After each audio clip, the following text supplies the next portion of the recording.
Hello friends, welcome to करगी classes. Date आज की 6 जनवरी 2021। देख लेते हैं इंपॉर्टेंट आर्टिकल जो आज हम डिस्कस करेंगे इंडियन एक्सप्रेस के फ्रंट पेज और दूसरे पेजेस से। देख लेते हैं फ्रंट पेज पे इंपॉर्टेंट आर्टिकल जो आज हम देखने वाले हैं। देखो, दो आर्टिकल्स हैं जिनके बारे में हमें देखना चाहिए। एक तो ये जिसमें आमेर में, जयपुर में, ठीक है, आमेर फोर्ट में जो विदेशी सैलानी आते हैं, जो टूरिस्ट आते हैं, उनको घुमाने के लिए एंड जो एलिफेंट्स हैं उनका यूज़, एलिफेंट राइड होती है, ठीक है, तो उसको अभी एक बार रोक दिया गया है union ministry of environment forest and climate change के द्वारा, क्योंकि उनकी जो तबीयत है वो ठीक नहीं रहती। किसी के कैटरेक्ट हो रहा है, किसी को कोई बीमारी है, किसी के आँख की और दूसरी कोई बीमारियां चल रही हैं, तो इस वजह से। और हाथी गांव की अगर बात है तो हाथी गांव भी यहीं आमेर में ही लोकेटेड है। तो इसमें मेन जो पॉइंट है जो हमारे एग्जाम पॉइंट ऑफ व्यू से निकल के आ रहा है, बाकी चीज़ें तो इतनी ज़्यादा इंपॉर्टेंट नहीं है, केवल पेटा, जो कि आप जिसकी फुल फॉर्म होती है people for the ethical treatment of animal, ठीक है। पेटा के बारे में आप गूगल कर लो, या फिर आपने शंकर आईएएस या कोई भी बुक से अगर पढ़ा है एनवायरनमेंट के बारे, एनवायरनमेंट में, तो वहाँ से पेटा के बारे में एक बार रिवाइज कर लेना आप, ठीक है। तो ये एक इंस्टीट्यूशन इस बुक में, इस वाले आर्टिकल में इंपॉर्टेंट है। दूसरा आर्टिकल जिसके बारे में हमें पता होना चाहिए वो ये है कि अभी जो यूएसए के एम्बेसडर है, जिनका नाम है, जो आउटगोइंग एम्बेसडर है, छोड़ रहे हैं, जो उनकी जगह कोई और पोस्ट होगा, किसी और की पोस्टिंग होगी, जिनका नाम है केनेथ जस्टर, ठीक है। उन्होंने ये कहा है कि जो ट्रेड, रशिया और आत्मनिर्भर भारत का, ये तीन जो प्रोविज़न है ना, वो कहीं ना कहीं फ्रिक्शन पॉइंट रहे हैं यूएसए और इंडिया के बीच में। ये आर्टिकल देखेंगे India US relation point of view से क्या क्या बातें इन्होंने कही है, ठीक है। तो एक आर्टिकल हम यहाँ पर डिस्कस करने वाले हैं। आगे देखें तो पेज नंबर 3 पे आप देखोगे, सेंट्रल गवर्नमेंट ने अभी बर्ड फ्लू के लिए अलर्ट जारी कर दिया है, जब से हिमाचल प्रदेश की पोंग डैम जो एक लेक है, वहाँ पर मिले हैं कुछ जो विदेशी पक्षी आते हैं हमारे यहाँ पे, माइग्रेंट जो बर्ड्स आते हैं, तो उनकी डेथ हुई है। और दूसरा जो कौवों की मौत हुई थी राजस्थान में, मैंने आपको कल बताया था।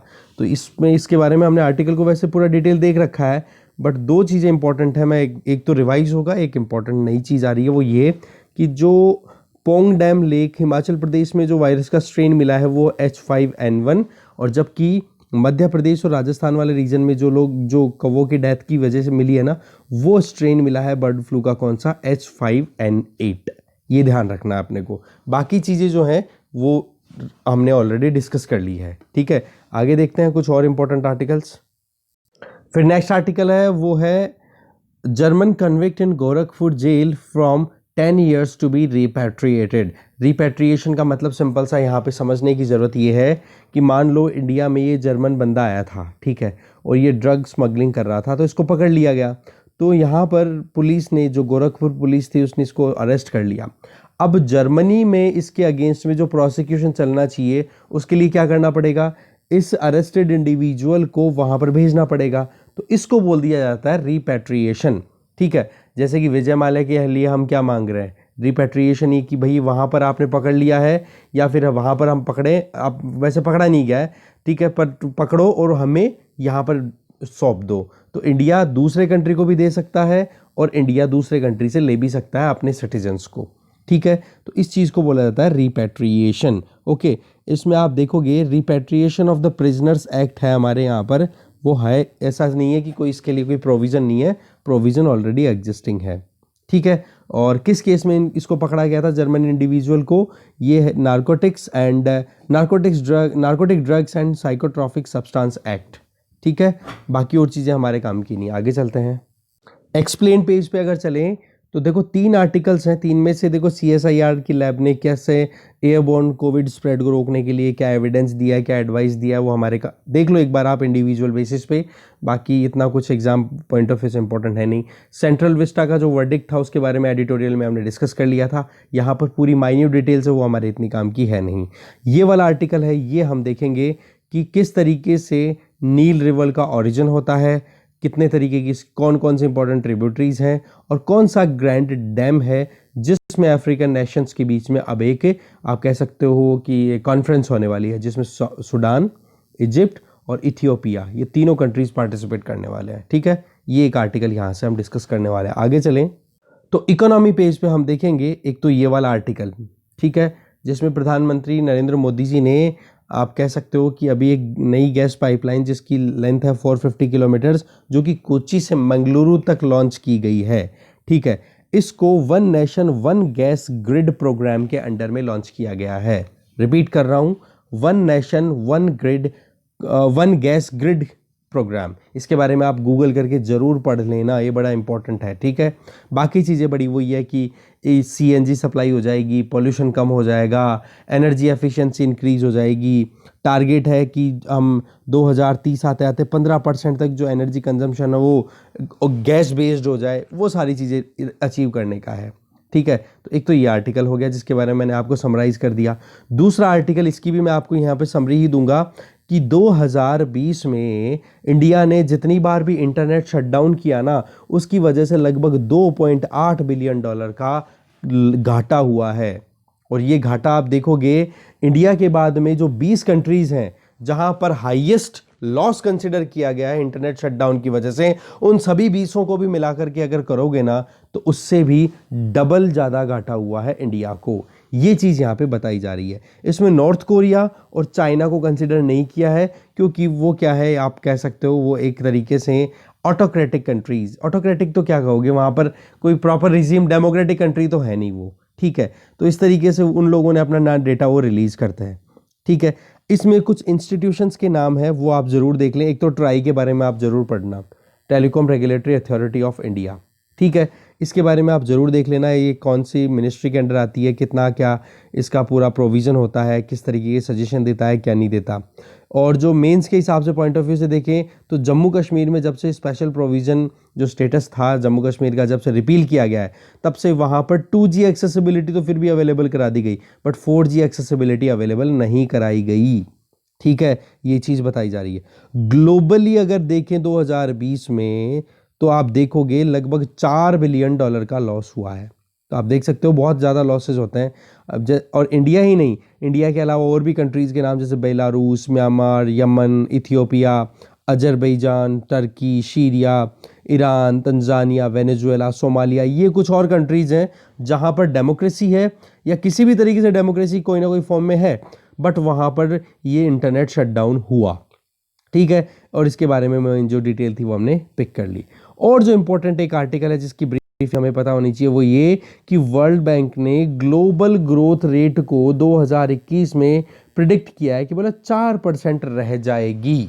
ठीक है, 4% ग्लोबल ग्रोथ रेट रह सकती है 2021 में। ये चीज़ बताई गई है किसके द्वारा, वर्ल्ड बैंक के द्वारा। तो यहाँ से भी हमारे लिए देखने के लिए क्या चीज़ हो गई, वर्ल्ड बैंक और वर्ल्ड बैंक ग्रुप के बारे में पता करना गूगल करके।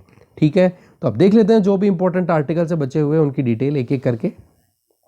फर्स्ट आर्टिकल है, यूएसए के आउटगोइंग एम्बेसडर जो इंडिया में पोस्टेड थे, उन्होंने कहा, बोला ट्रेड, रशिया, आत्मनिर्भर, ये फ्रिक्शन पॉइंट रहे हैं और इंडिया को अपनी चॉइस जल्दी से फाइनलाइज कर लेनी चाहिए, क्योंकि अब नया एडमिनिस्ट्रेशन आने वाला है जो बाइडन के अंडर। ठीक है, जिसमें आत्मनिर्भर भारत को तो क्योंकि यहाँ पर बोले कि मेक इन इंडिया, आत्मनिर्भर भारत दोनों अपनी तरफ से कहीं ना कहीं अच्छे कैंपेन है, बट अभी भी इनमें बूस्ट की ज़रूरत है। आत्मनिर्भरता को कहीं ना कहीं इस तरीके से प्रिटेंड किया गया था कि ये प्रोटेक्शनिज्म की तरफ कदम है, बट हमारी गवर्नमेंट का क्या विजन है कि ग्लोबल सप्लाई चेन में इंडिया आत्मनिर्भर बने, इंपोर्ट जो हम कर रहे हैं वो हम एक्सपोर्ट करना शुरू कर दें।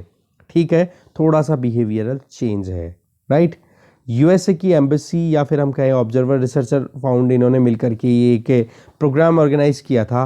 साथ में रशिया क्यों फ्रिक्शन पॉइंट है जी, क्योंकि रशिया के साथ में हमारा एक एग्रीमेंट हुआ है जिसमें हम S-400 एयर डिफेंस सिस्टम वहाँ से खरीदने वाले हैं। तो रशिया के लिए तो आपकी देखो, ईरान, नॉर्थ कोरिया और रशिया, इन तीनों को कंटेन करने के लिए तो यूएसए कांग्रेस ने कार्ट्स एक्ट पारित किया ही था, बट डोनाल्ड ट्रंप ने रिक्वेस्ट किया कांग्रेस से और कार्ट्स एक्ट में तो कुछ रिलैक्सेशन जो यूएसए के लाइक माइंडेड अलाइड कंट्रीज हैं उनके लिए थोड़ा रिलैक्सेशन देने की बात की गई थी, तब जाके इंडिया को रिलैक्सेशन मिली थी। ठीक है, तो रशिया से हम खरीद रहे हैं तो इसमें कोई यूएसए का इतना दबाव अभी है नहीं, बट पॉइंट क्या आ जाता है, इनकमिंग जो बाइडेन एडमिनिस्ट्रेशन है वो किस तरीके से परसीव करेगा, इन सारी चीज़ों को देखने वाली बात होगी।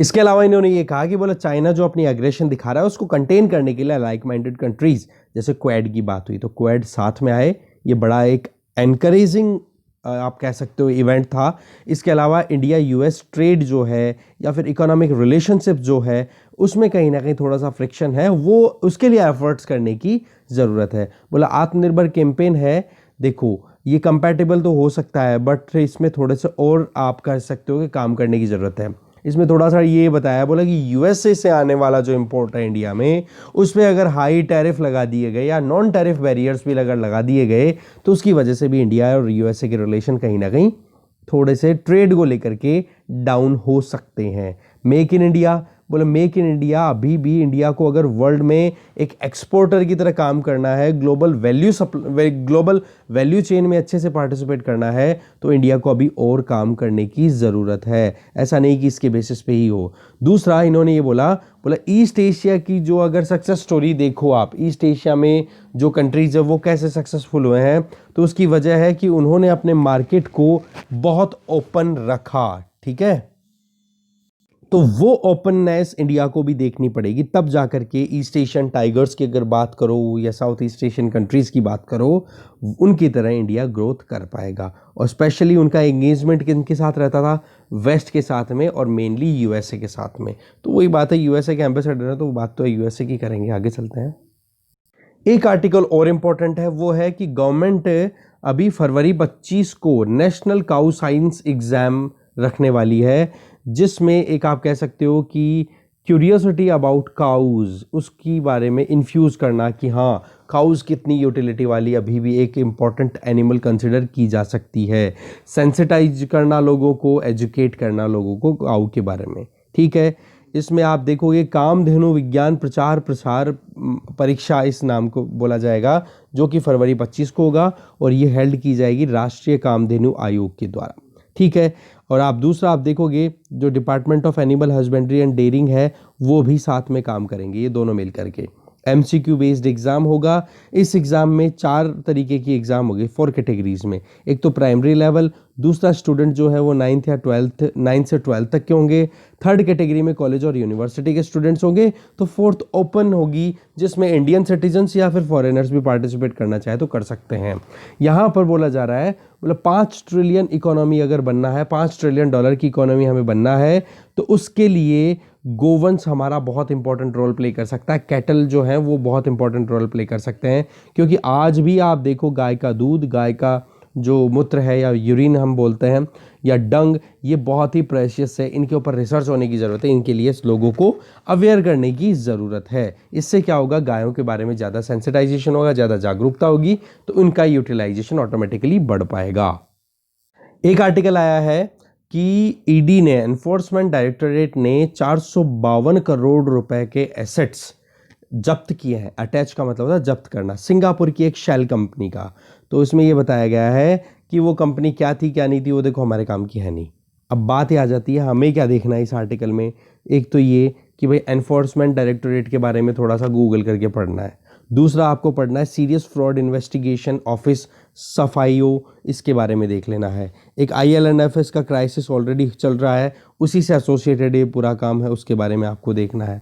तो ये जो चीज़ें थी वो मैंने बता दी, ये आपको गूगल करके देखनी ही है। अच्छा एक और था, मुझे याद आ गया अभी यहाँ पे, ये देखो इस मॉडल को ज़रूर देखना, engineering procurement construction EPC model. ये देखो PPP के डिफरेंट मॉडल्स में से एक है जिसमें engineering procurement and construction model एक आता है, ठीक है। इसके बारे में आप ज़रूर देख लेना। और भी बहुत सारे मॉडल्स हैं जिसमें आप देख सकते हो, जैसे कि हाइब्रिड एन्युइटी मॉडल है, वो बहुत इंपॉर्टेंट है, उसके बारे में भी आप ज़रूर देखना, ठीक है। नेक्स्ट देखते हैं। अब बात करते हैं नील नदी की। एक ग्रैंड डैम बन रहा है जो कि अफ्रीकन नेशंस को डिवाइड कर रहा है। तो यही मैप से सारा क्लियर हो जाएगा। मैप देखते देखो, नील नदी का अगर वाइट नील, एक तो होती है वाइट नाइल, एक है ब्लू नाइल, ये दोनों की दोनों सूडान में जाकर के एक साथ कॉन्फ्लुएंस कर लेती हैं, तब जाकर के नाइल रिवर बन पाती है। तो ये तो हो गया यहाँ पर कोर्स, ठीक है। ब्लू नाइल है उसका ओरिजिन इथियोपिया में है। तो आप देखोगे वाइट नाइल का ओरिजिन, जिसको मेन नाइल बोला जाता है, वो है लेक विक्टोरिया, ठीक है, ठीक है, लेक विक्टोरिया। अब ये दोनों के दोनों मर्ज हो गए। अब ये जो डैम बन रहा है जिसकी बात हो रही है वो डैम बनाया जाएगा ब्लू नाइल पे। और ये बॉर्डर आप देख सकते हो कि एक तरफ तो आ गया इधर से, ये देखो यहाँ से सूडान, और इधर आ गया आपका इथियोपिया, यहाँ पर ये बनाया जा रहा है, ठीक है। तो इसमें क्या प्रॉब्लम आ रही है, बोला इजिप्ट जो है वो ऑब्जेक्ट कर रहा है इस चीज़ को, क्योंकि हमारे यहाँ पर बोला पानी की कमी आ जाएगी अगर आप ये डैम बनाते हो। इजिप्ट की तो ये है। सूडान है वो थोड़ा सा राजी है इस बात को लेकर के कि बोले कि जो नील रिवर में या नाइल रिवर में जो फ्लड आती है उसको कंट्रोल करने में ये काम करेगा। तो एक तो देखो ध्यान रखने वाली बात है कि recently grand Ethiopian renaissance dam या ग्रैंड रेनेसेंस डैम अभी रिसेंटली न्यूज़ में था। कौन से रिवर पे है, तो नील रिवर पे। नील की भी कौन से ट्रिब्यूटरी, ब्लू नाइल पे। दूसरा इसमें पूछा जा सकता है कौन से कंट्री में था, तो ये इथियोपिया। ठीक है, मैटर मैंने आपको पूरा बातों बातों में बता दिया है। ठीक है, ये अफ्रीका का टॉलेस्ट डैम बनेगा। नील की जो ब्लू नाइल ट्रिब्यूटरी है उस पर ये बनाने की बात की जा रही है। इसमें जो आप देख सकते हो नील रिवर है उसका कोर्स कौन कौन से कंट्रीज है वो देखते हैं। Uganda, south Sudan, Sudan, Egypt. और फिर ये अपने आप कह सकते हो पानी ले जाकर के कहाँ डाल देती है, मेडिटेरेनियन सी में। अच्छा, इस वाले रीजन को क्या बोला जाता है, इथियोपिया, सोमालिया, जिबूती और एरिट्रिया को, इसको बोला जाता है हॉर्न ऑफ अफ्रीका। एक ये इंपॉर्टेंट टर्म इस आर्टिकल में आ जाती है। फिर इसके अलावा इस जो डैम है इसके बेनिफिट किस किस को मिलेगा। देखो इथियोपिया तो खुद तो अपनी रिक्वायरमेंट्स पूरी करेगा ही, बाकी दूसरे जो नियर बाई जो नेबर कंट्रीज़ हैं जहाँ पर इलेक्ट्रिसिटी प्रोडक्शन कम है तो उनको भी एक्सपोर्ट करेगा इलेक्ट्रिसिटी इथियोपिया। तो ये भी कहीं ना कहीं एक टारगेट इसमें बना हुआ है। जैसे कि कीनिया हो गया, सूडान हो गया, एरिट्रिया हो गया, साउथ सूडान हो गया, जो कि इलेक्ट्रिसिटी शॉर्टेज का सामना करते रहते हैं। ठीक है, तो इस तरीके से मोटी जो चीज़ थी वो हमने डिस्कस की। तो मोटे मोटे मैंने आई गेस पूरे डिस्कशन कर लिया आर्टिकल्स। तो ये इतना ही है। Thank you very much. ये वीडियो यहीं ख़त्म होता है।